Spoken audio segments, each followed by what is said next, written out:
അത്യാധുനിക സൗകര്യങ്ങളുമായി ഇനി പുതിയ രൂപത്തിലും ഭാവത്തിലും ഇന്ത്യൻ ബേക്സ് നിങ്ങളെ സ്വാഗതം ചെയ്യുന്നു. Indian bakes, opposite police station, Manjeri road, Wandoor. വേനൽ മഴയ്ക്കിടെ ഇടിമിന്നലേറ്റ് ഒരാൾ മരിച്ചു. എടവണ്ണ പാലപ്പറ്റ സ്വദേശിയായ 65-കാരൻ ചാണ്ടിയൻ കാരിയാണ് മരണപ്പെട്ടത്. ശനിയാഴ്ച വൈകുന്നേരം 4 മണിയോടെയാണ് സംഭവം. ശനിയാഴ്ച വൈകുന്നേരം 3 മണിയോടെ തന്നെ എടവണ്ണ മേഖലയിൽ ഇടിയോടുകൂടിയ മഴ ലഭിച്ചിരുന്നു. വീടിന് സമീപത്ത് നിൽക്കുകയായിരുന്ന ഇദ്ദേഹം ഇടിമിന്നലേറ്റതോടെ മുറ്റത്തേക്ക് തെറിച്ചു വീണു. മുഖത്ത് സാരമായി പരിക്കേൽക്കുകയും ചെയ്തു. ഉടൻ എടവണ്ണ രാജഗിരി ആശുപത്രിയിലെത്തിച്ചെങ്കിലും ജീവൻ രക്ഷിക്കാൻ കഴിഞ്ഞില്ല. പോസ്റ്റ്മോർട്ടം നടപടികൾക്കായി മൃതദേഹം മഞ്ചേരി മെഡിക്കൽ കോളേജിലേക്ക് മാറ്റി. News bureau, Edavanna. സാറ ഗോൾഡ് അവതരിപ്പിക്കുന്ന സ്വർണ്ണ സമ്പാദ്യ പദ്ധതിയിൽ അംഗമാകൂ.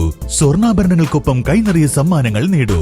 കൂടുതൽ വിവരങ്ങൾക്ക് ഇപ്പോൾ തന്നെ മിസ്ഡ് കോൾ ചെയ്യൂ 7012945198. പ്രമുഖ ബ്രാൻഡുകളിലുള്ള അതിസുന്ദരമായ ടൈലുകളും അത്യാധുനിക മോഡലുകളുള്ള സാനിറ്ററികളുടെ വേറിട്ട കളക്ഷനുകൾ.